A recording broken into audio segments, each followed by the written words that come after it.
Why did the laughter stop so suddenly? The sound had rolled across the training deck like it owned the place. Loud, confident, cruel in the casual way men become when they believe no consequences are coming. 250 operators watched as the senior chief paced in a loose circle, smiling like this was already over, like the outcome had been agreed on before it began. She didn't smile back. She stood still at the edge of the mat, hands loose at her sides, eyes steady. Not defiant, not nervous, just present. That was the part most of them missed. The silence inside her, the way her breathing never changed. "A seal that's soft," he mocked, glancing at the bleachers. "This is who they sent to teach us." Some of the laughter came easy, some of it came late, a few didn't laugh at all. She heard every word. Let them pass through her without reaction. That had been learned the hard way, years earlier, in places where reacting meant dying. The punch came fast, fast enough that most people would have stepped back. She stepped forward. The movement lasted less than 3 seconds, a slip inside the strike, a redirection that looked like nothing. Then her palm drove upward into the hinge of his jaw with controlled precision. Not rage, not ego, just mechanics. The sound his body made when it hit the mat silenced everything. No cheers, no gasps, just the absence of sound.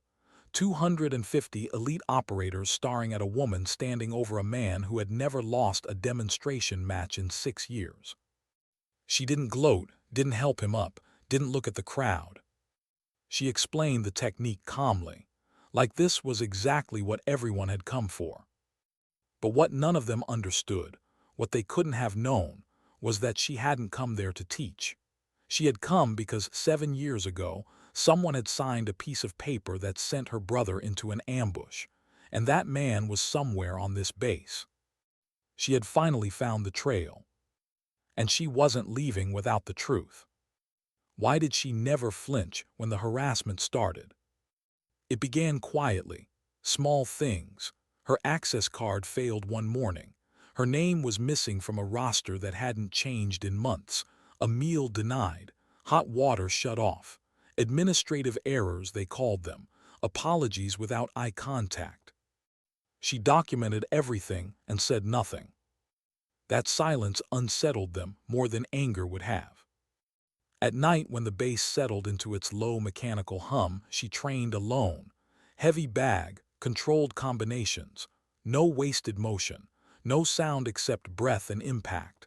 She wasn't fighting them, she was fighting memory. Her brother's face surfaced when she slowed down. The grin he'd worn like armor.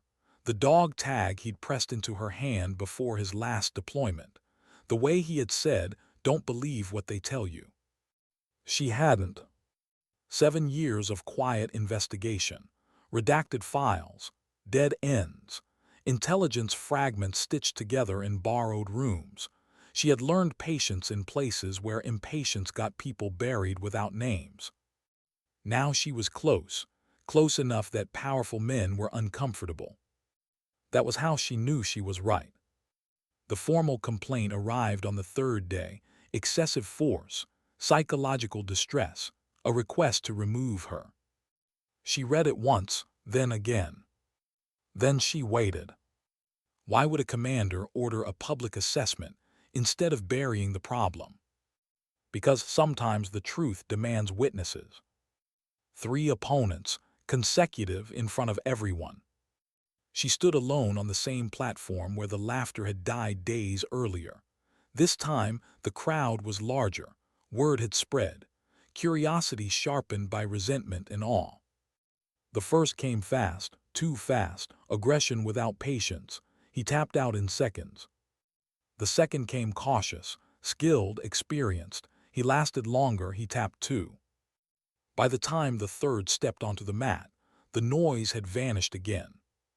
This one was different, stronger, smarter, angry in a colder way. He wanted to hurt her, not because she embarrassed his friend, but because she had shattered something he believed about the world. When he finally tapped, the sound that followed wasn't celebration. It was recognition. She helped him to his feet anyway, because strength didn't need cruelty. Later that night, the commander told her the truth. Her brother hadn't died because of equipment failure. He had died because someone wanted a career-defining win, because intelligence warnings were ignored, because ambition outranked caution. The man responsible was no longer in uniform. He was running for Congress. And tomorrow night, he would be standing on a stage, applauded by the same community he had betrayed. What does it feel like to stand face to face with the man who destroyed your family? It feels smaller than expected. He was charming, that surprised her, calm, controlled, the kind of man people trusted easily, the kind who shook hands and remembered names and slept well at night. When she said her brother's name, something flickered behind his eyes. Just once. Fear. That was enough. But exposure made him dangerous. The field exercise orders came before dawn, legitimate on paper, lethal in intent. She didn't argue, didn't refuse. She packed her gear like this was just another mission. Because sometimes survival means walking into the trap with your eyes open. Why would someone sabotage a teammate instead of pulling extraction? Because accidents leave no witnesses. When the bite happened, she saw it instantly. Not the venom, but the calculation. The radio that no longer worked. The order to leave a wounded man behind. That was when the truth surfaced. She moved before the gunshot could.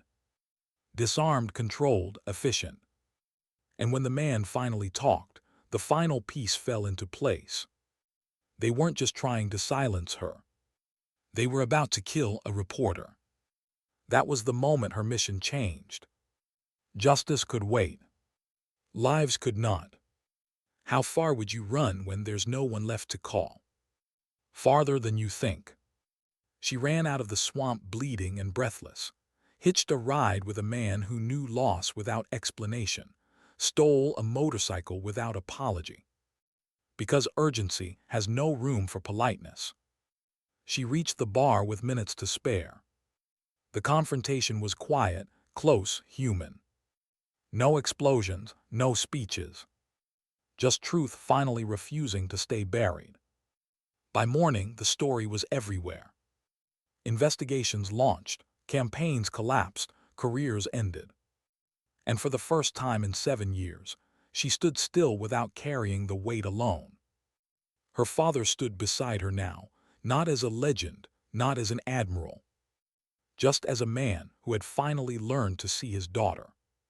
She didn't feel victorious. She felt complete.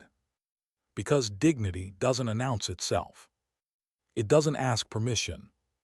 And it doesn't need applause. Sometimes dignity doesn't speak at all. It simply acts. Why did the silence after the mat hit feel heavier than the impact itself? She noticed it before anyone else, the way the air changed, the way bodies that had leaned forward in amusement now leaned back in uncertainty. 250 operators trained to read threat, suddenly unsure what they were looking at, not because she had struck him down, but because she hadn't looked angry when she did it. Anger was familiar, ego was familiar, violence fueled by pride was something everyone there understood. This was different. She stepped back as medics rushed in, hands already gloved, voices low and professional. The senior chief lay on his side, breathing, alive. She had calculated that. She always did. Force was never about domination. It was about control. As the crowd dispersed, the murmurs followed her like shadows, some hostile, some impressed, most confused. She caught fragments as she walked. Who is she? That wasn't luck. She moved like, and then silence again, cut short by caution. She felt it settle in her chest, that familiar pressure, being seen without being known. That night, alone in her temporary quarters, she sat on the edge of the narrow bed and let the stillness return. No music, no phone, just the hum of the building and the distant rhythm of waves hitting the shore. She removed her boots slowly, methodically, as if each motion anchored her back into herself. From the small locker beside the bed, she took out the one thing she never unpacked. A single dog tag, worn smooth at the edges, her brother's name stamped deep enough to survive fire. She held it in her palm, thumb brushing the letters the way she always did when she needed grounding. Don't believe what they tell you. She hadn't, not once. The official report had said equipment failure, a malfunction, an unfortunate coincidence, words designed to end questions, not answer them. But her brother had been meticulous, careful. He had survived things that didn't make sense on paper. He hadn't died because of carelessness. He had died because someone decided the risk was acceptable, as long as it wasn't their blood on the ground. She lay back and stared at the ceiling, letting the memory come this time. The restaurant in Virginia Beach, the cheap lighting, the way he'd smiled too easily, like he was trying to convince himself more than her. The way he'd pressed the dog tag into her hand and said it felt different this time. She had promised him, and promises to her were non-negotiable. Why did the harassment feel more dangerous than open threats? Because it was quiet. The next morning, her access card failed at the combatives facility. She tried again. Same dull beep, red light, denied, no explanation, no note, just exclusion. She waited, calm, patient. When the administrative office finally opened, the duty officer barely looked up from his screen as he told her it must be a system glitch. He would put in a ticket. He said it like the phrase itself was enough to end the conversation. At lunch, her meal card was invalid. At night, the hot water stopped working. None of it was dramatic. None of it would ever make a report worth reading. That was the point. Pressure without fingerprints, punishment without accountability. She documented everything anyway. Dates, times, photos, patterns mattered, they always did. She had seen worse. In cities where suspicion meant a knock on the door that never stopped, where bureaucracy wore a gun instead of a badge. This was familiar, almost comforting in its predictability. What unsettled her wasn't the harassment. It was the speed. She had been there less than a week. Someone was already nervous. Why did only one person bother to warn her? She found her late that night in the training room, sweat-darkened shirt, hair pulled back tight, a woman who moved like she expected resistance even in empty spaces. "You should request a transfer," the woman said without preamble. Alina didn't stop hitting the bag. Each strike landed clean, controlled, no wasted motion. "Not happening." The woman leaned against the wall, arms crossed. "You embarrassed the wrong man. He has friends, powerful ones. They've made that clear. This place eats people who don't fit," she said, "especially women who don't ask permission." Alina paused, finally turned, studied her. "What's your name?" "Santos." "Why are you telling me this?" A moment of hesitation, then honesty. "Because I've watched 3 instructors get pushed out in less than a month, and none of them moved like you. None of them stayed calm." Alina nodded once, then they didn't belong here. Santos exhaled a short laugh. "You've done this before. Places that don't exist." That answer was enough. "Be careful," Santos said quietly. "They won't stop." Alina turned back to the bag. "Then neither will I." Why would a formal complaint feel like progress? Because it meant they were losing patience. When the document slid across the commander's desk, Alina read it without visible reaction. Excessive force, psychological distress, removal requested. Garbage, predictable garbage. The commander watched her closely, not hostile, not friendly, calculating. "You could have handled him differently," the commander said. "I could have," Alina replied, "but then he would have tried again, louder, meaner." A pause. "You know this won't end here." "No," Alina agreed. "It escalates." The commander leaned back. "Good. Then we'll settle it in daylight. The assessment order came down before Alina could ask what that meant. 3 opponents, witnesses, no ambiguity. It wasn't protection. It was a test. And tests, Alina understood. Why did the commander's eyes change when her brother's name was spoken? The moment was brief, almost imperceptible, but Alina caught it. Recognition. Regret. Something buried. The room felt smaller after that. Equipment failure, the commander said carefully. That's what the report says, Alina replied. Silence stretched between them, taut as wire. Be careful, the commander finally said. Some truths cost more than they give. Alina stood. Some lies cost more. That night the dog tag felt heavier. Because she knew now. She was close enough to scare people who didn't scare easily. Why did performance feel like the only language left? The assessment day arrived with a crowd larger than the first. Rumors carried faster than orders ever did. Alina stood alone on the platform, hands taped, breath steady. She felt the familiar narrowing of focus, the way the world reduced itself to distance, balance, timing. The first opponent rushed. He always would. She ended it quickly, cleanly. The second tried to think, tried to adapt. He lasted longer, not long enough. By the time the third stepped forward, something had shifted in the crowd.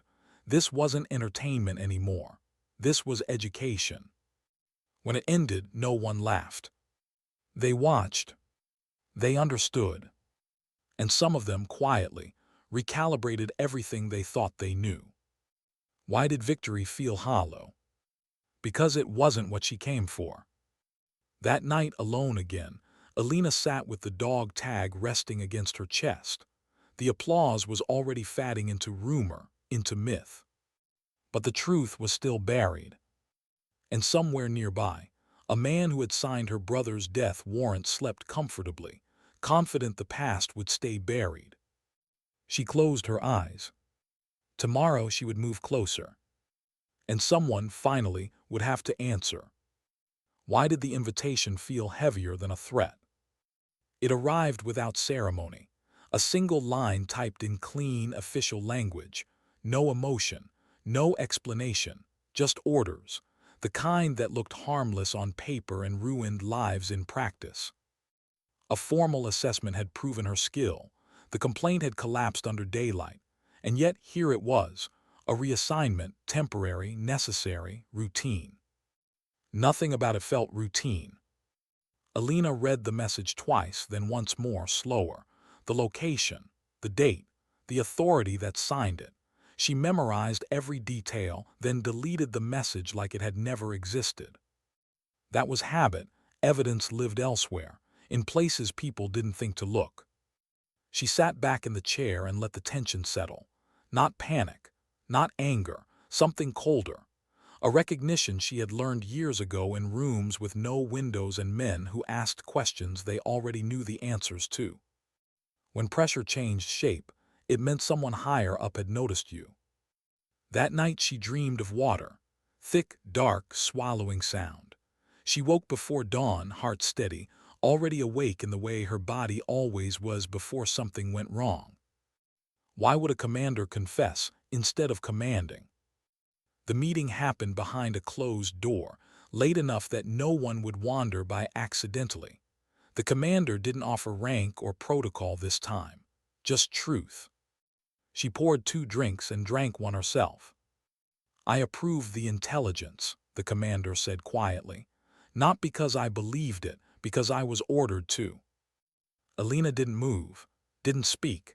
She had learned long ago that silence made people keep talking. There were warnings, the commander continued. Signals that didn't align, a source that changed tone, a recommendation to pause all operations tied to that intelligence. And it was overridden.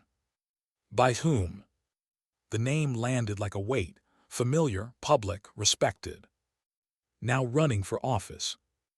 Alina felt something settle into place, not relief, not satisfaction, just clarity, a shape where uncertainty had been. He buried it, the commander said, rewrote reports, classified dissent, protected himself. And my brother. The pause was answer enough. The commander's voice broke. I've lived with it every day. So have I, Elena replied, not unkindly, just honestly. They sat there in the quiet, two women on opposite sides of a decision made years earlier, both carrying the cost. You're close now, the commander said, too close to ignore. Elena stood, then stopped ignoring it. Why did the gala feel more dangerous than the training floor? Because everyone was smiling. The room glowed with polished wood and soft light, music low enough to sound important, laughter carefully measured, people who knew how to look relaxed while weighing every word. Elena stood near the stage, posture neutral, eyes moving. Security wasn't about presence, it was about patterns. She spotted him as soon as he entered. The man who had signed away responsibility and slept through the consequences. He moved easily, shook hands, remembered names, the kind of confidence that came from never having been held accountable. When he spoke, people listened. When he laughed, people leaned in. When he shook her hand, his grip was firm, warm, human. That surprised her more than it should have. She waited, let the moment stretch, then said her brother's name. Just once. The flicker was there again, gone almost immediately, but she had seen it. Fear didn't scream, it whispered. Why did seeing her father hurt more than confronting the enemy? He stood near the bar, older, thinner, still straight-backed, still respected. For a moment, they just looked at each other. 7 years of silence compressed into a breath. He nodded, she returned it. Not forgiveness, not reconciliation. Acknowledgement. Later, when he asked what she was really doing there, she told him the truth, all of it, every buried detail, every lie she had peeled back layer by layer. He listened without interrupting. When she finished, his face looked like something had finally broken through armor that had been welded shut for decades. I was wrong, he said. The words felt fragile, rare. I should have believed you. She swallowed. You should have believed him. That landed harder. They stood together in the noise of the gala, two people bound by loss, finally facing the same direction. Why would desperation wear a uniform? The interruption came fast, loud, alcohol-fueled and reckless. The senior chief, drunk, furious, public. Elena moved before anyone else could, redirected, controlled, de-escalated without striking. She could feel the room watching, recalibrating again. This time the enemy noticed. The politician's eyes lingered on her after the senior chief was escorted away. Curiosity sharpened into calculation. She had crossed from nuisance to threat. That was the moment she knew time was running out. Why did the orders come at dawn? Because darkness hides intent. The field exercise assignment waited on her desk before sunrise, signed by someone with ties too close to be coincidence. Remote, isolated, controlled. She didn't argue, didn't protest. Refusal would have ended everything quietly. Compliance would expose the trap. She chose exposure. Why did survival feel like betrayal?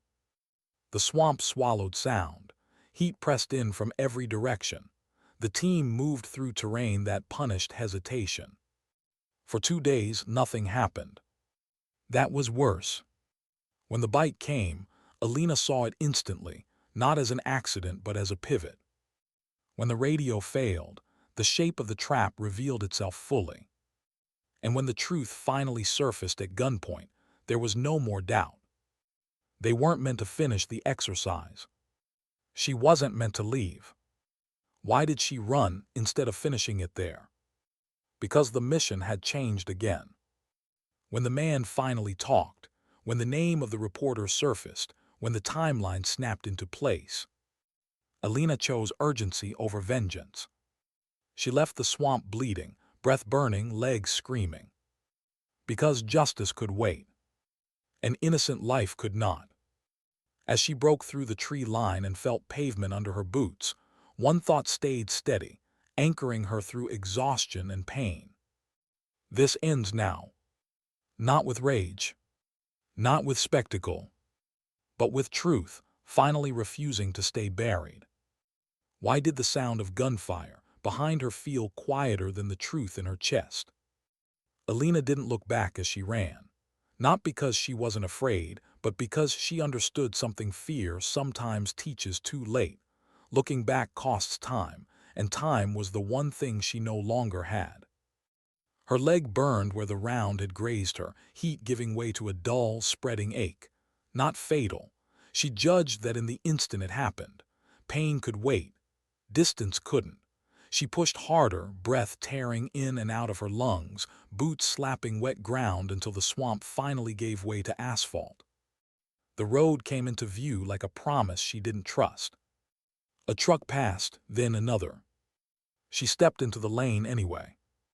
The driver who stopped was older, calloused hands, eyes that had seen the aftermath of decisions made far above his pay grade. He didn't ask questions when he saw the blood, just opened the door. "Hospital?" he asked. "No," Alina said, "bar." He nodded, like that answer made sense in a world he already knew was broken. Why did the bar feel more honest than any command room? Because no one pretended there. The place was loud and dim, music covering conversations that didn't want to be heard. Locals, contractors, people who lived between headlines and graves. The reporter was easy to spot once Alina knew what she was looking for, not because he stood out, but because he didn't. Someone who had learned how to disappear in plain sight. Alina slid into the booth opposite him without asking. "You should leave," she said quietly. He blinked, confused, then cautious. "Do I know you?" "No, but someone else does." She placed her phone on the table and played the recording. The confession hadn't been clean. Fear rarely was, but it was enough.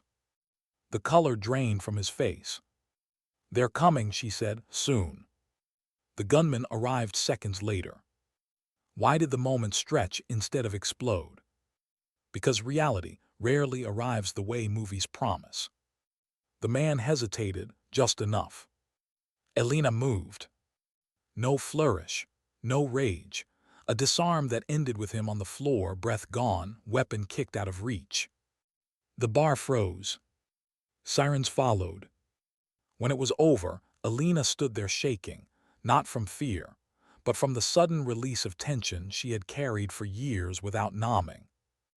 The reporter stared at her like she had just handed him a life he hadn't expected to keep.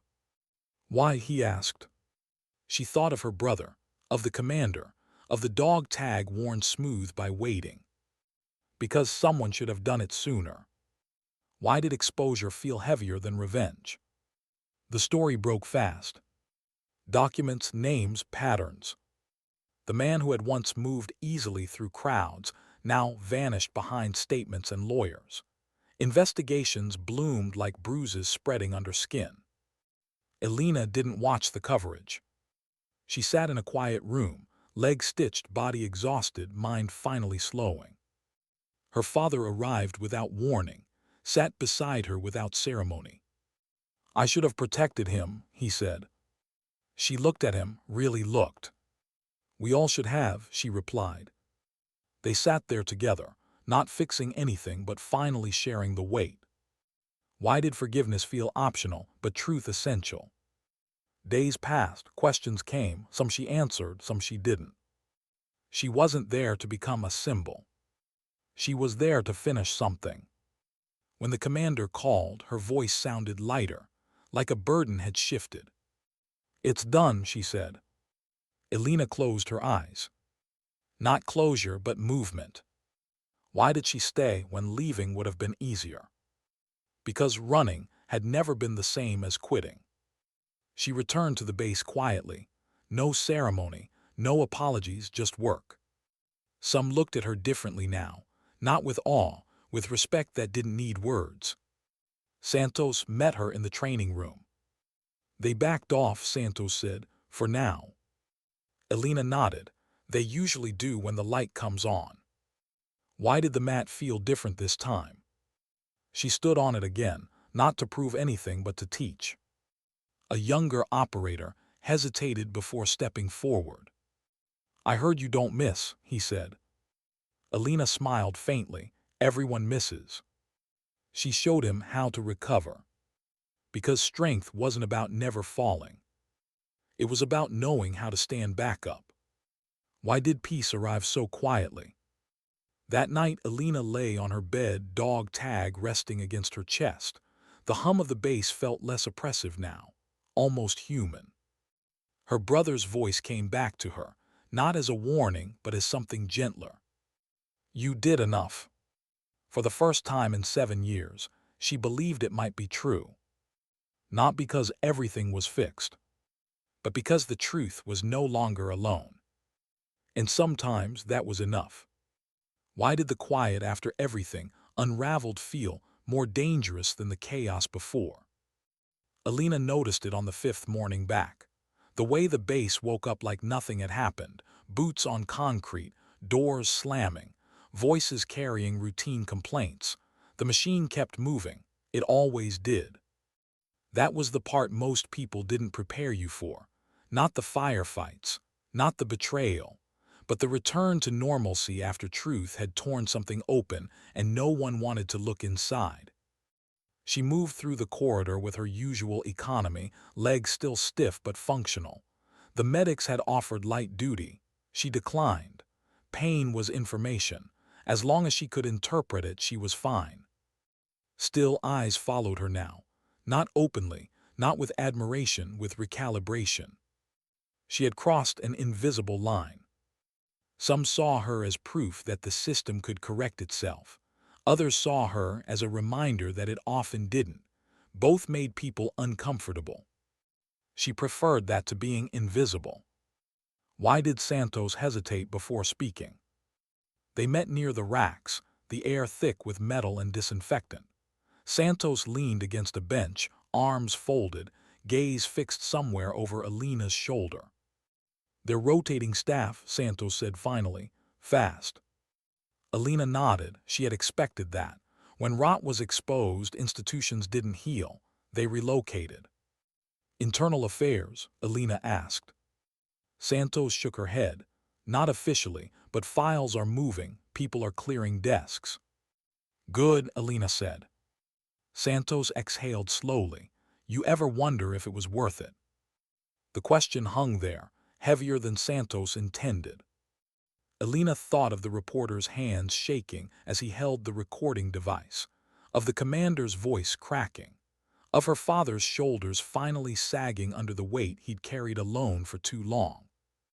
Yes, she said, and I wonder if it would have been worse if I hadn't.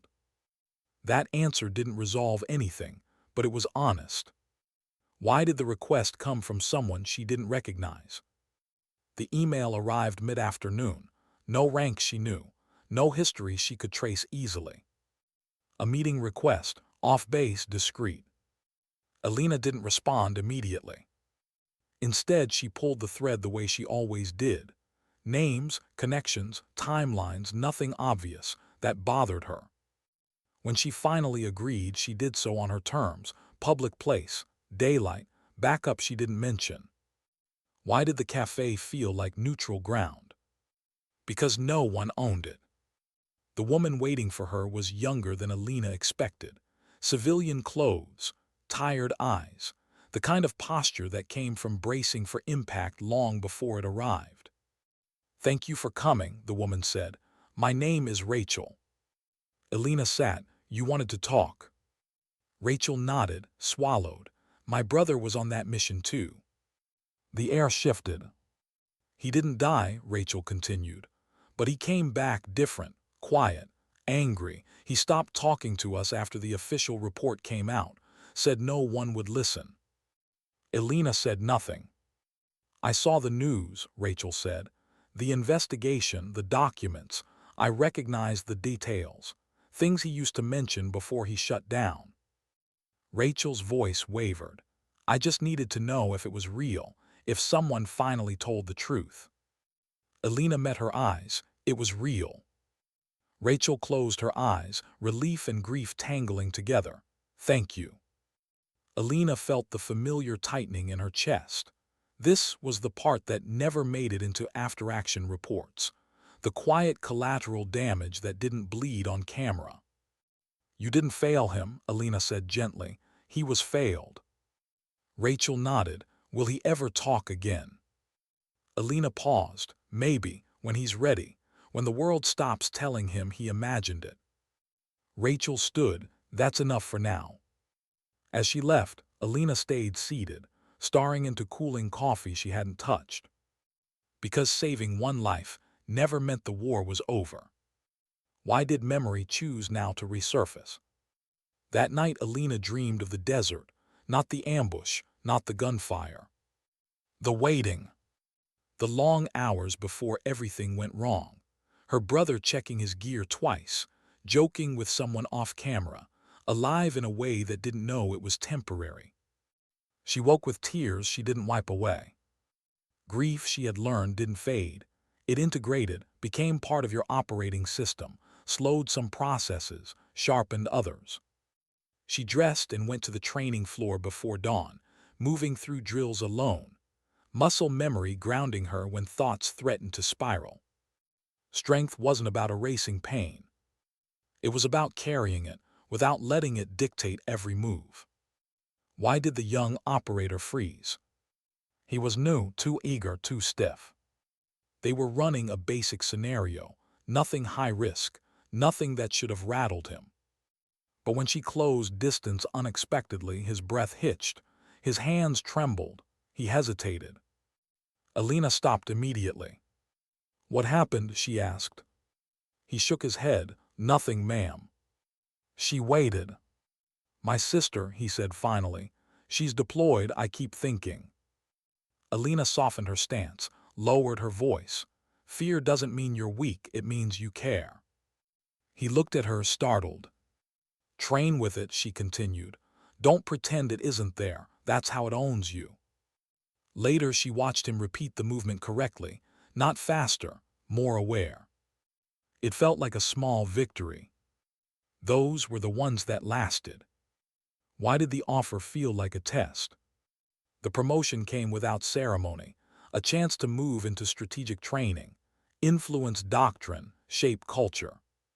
It was everything she had technically earned, and everything that would put distance between her and the ground-level reality she trusted. She took a night to think. In the end, she declined. Not because she didn't want power, because she wanted proximity. Real change didn't come from distance. It came from showing up where people struggled, not where decisions were polished. The commander didn't argue. She just nodded, like she'd expected that answer. Why did her father call so late? He never called late. I've been thinking, he said, about the things I didn't say, the times I chose silence over discomfort. Alina listened. I can't change the past, he said, but I can stop defending it. That matters, Alina replied. A pause. I'm proud of you.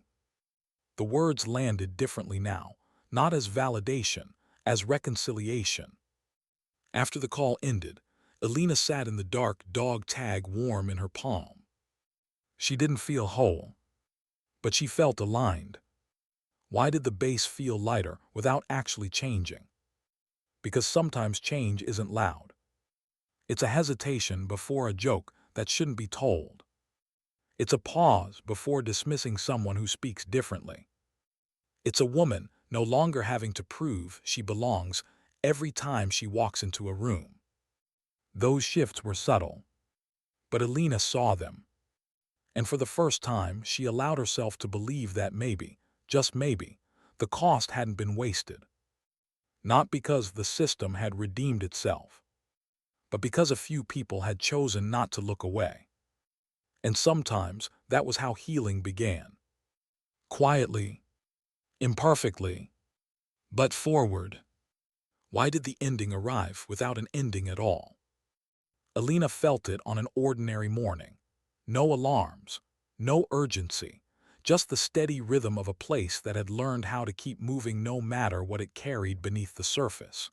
She stood at the edge of the training field, hands resting loosely at her sides, watching a new class assemble in uneven lines.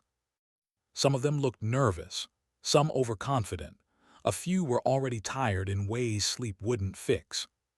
She recognized all of it. The wind carried the smell of dust and fuel. Somewhere metal clanged against metal, life continuing. For a long time, she had believed resolution would feel dramatic, that it would announce itself with clarity and relief.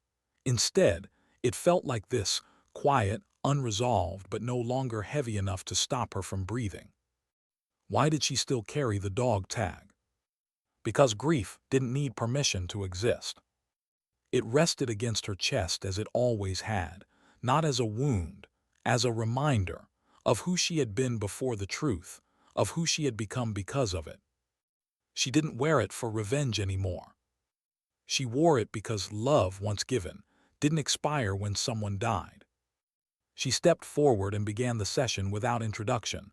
No speech, no performance. "Pair up," she said. They moved awkwardly at first, unsure of her. She let them feel that uncertainty, let it surface. "Strength," she said after a moment, "isn't volume, it's consistency." She demonstrated a simple movement, controlled, grounded, repeatable. Some of them nodded. Some didn't understand yet. They would. Why did the message come from someone she didn't expect? The letter arrived by mail, not email, handwritten, careful. "Rachel." Alina read it slowly. Her brother had started therapy, slowly, reluctantly, but he had gone. The investigations hadn't fixed him, but they had validated something he had buried deep enough to survive. "He said he doesn't feel crazy anymore," Rachel wrote. "I just wanted you to know." Alina folded the letter and sat quietly for a long time. Impact was rarely immediate. But it echoed. Why did she visit the memorial alone?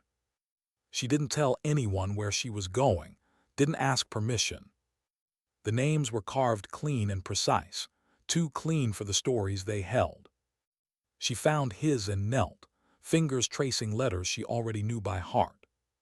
"I kept my promise," she said softly. No response, no sign. She didn't need one. Because promises weren't about acknowledgement. They were about follow-through. She stayed until the sun shifted, then stood and walked away without looking back. Why did redemption feel less like victory and more like balance? Because nothing had been erased. Lives hadn't been restored, years hadn't been returned. But lies had been interrupted. Silence had been broken. And that mattered. Back on base, a young woman approached her after training, hesitant, determined. "They said you didn't quit," the woman said, "that you stayed." Alina studied her, saw something familiar there, not fear, resolve in its early form. "I stayed," Alina said, "because leaving wouldn't have changed anything." The woman nodded. "I want to do what you do." Alina smiled, not wide, not performative, just enough. "Then start by listening," she said, "and don't wait for permission to matter." Why did the world feel wider instead of smaller? Because she wasn't running anymore. Opportunities came and went, some she accepted, some she didn't. She learned to choose alignment over ambition, substance over noise. Her father visited sometimes, not to instruct, just to be present. They talked about ordinary things now, weather, books, people they both missed. Healing didn't arrive all at once. It arrived in fragments, and she learned how to hold them. Why did she finally let herself rest? One evening, as the sun sank low and painted the training field in long shadows, Alina sat alone on the bleachers. The day had been hard, productive, human. She leaned back and closed her eyes. For the first time in years, she didn't feel the need to stay sharp. not because danger had disappeared, but because she trusted herself to meet it when it returned. The dog tag pressed warm against her skin. Not heavy, not sharp, just there. Why did the story end without applause? Because real stories rarely do.